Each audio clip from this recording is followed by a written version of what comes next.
नमस्कार मंडळी, मी DL मोहिते, कृषी अधिकारी महाराष्ट्र शासन. या हंगामातला सर्वात महत्त्वाचा दिवस कोणता?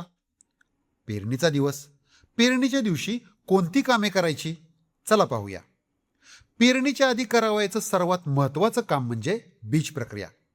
आपण बाळाला जन्मानंतर लस देतो का?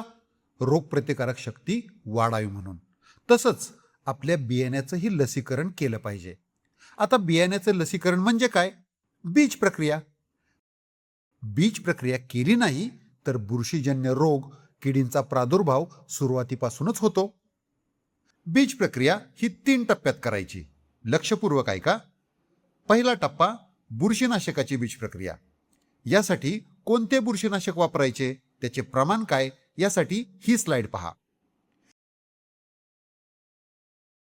बीज प्रक्रिया कशाची करायची हे तर आपण पाहिले, मात्र बीज प्रक्रिया करायची कशी? सोपं आहे. पहिली पायरी, ताडपत्रीवर बियाणे पसरून घ्या. दुसरी पायरी, स्प्रे पंपाने त्यावर हलके पाणी फवारून त्यावर बीज प्रक्रियेचे केमिकल समप्रमाणात टाका. तिसरी पायरी, हात न लावता बियाणे चांगले घुसळून घ्या. चौथी पायरी, बीज प्रक्रिया केलेले बियाणे सावलीत सुकवून घ्या.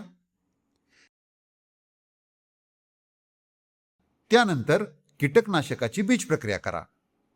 बीज प्रक्रियेचा दुसरा टप्पा, कीटकनाशकाची बीज प्रक्रिया. यासाठी कोणते कीटकनाशक वापरायचे, त्यांचे प्रमाण काय, यासाठी ही स्लाइड पहा.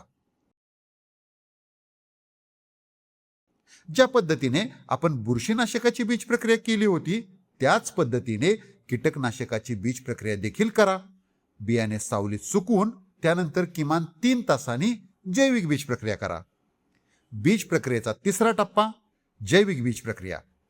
यासाठी कोणते जीवाणू खत वापरायचे, त्यांचे प्रमाण काय, यासाठी ही स्लाइड पहा. हे जीवाणू पिकाला नत्र, स्फुरद, पालाश उपलब्ध करून देण्यासाठी मदत करतात. ज्या पद्धतीने आपण बुरशीनाशकाची बीज प्रक्रिया केली होती त्याच पद्धतीने जैविक बीज प्रक्रिया देखील करा व बियाणे सावलीत सुकवा. लक्षात ठेवा, तुम्ही बुरशीनाशकाची व कीटकनाशकाची बीज प्रक्रिया पेरणीच्या एखाद दुसरा दिवस आधी करू शकता, पण जैविक बीज प्रक्रिया मात्र पेरणीच्या दिवशीच करा. आणि जैविक बीज प्रक्रिया झाल्यावर 4 तासाच्या आत पेरणी करा. उशीर झाला तर जीवाणू मरतात, फायदा नाही. मंडळी, बीज प्रक्रिया केल्याशिवाय पेरणी नाही.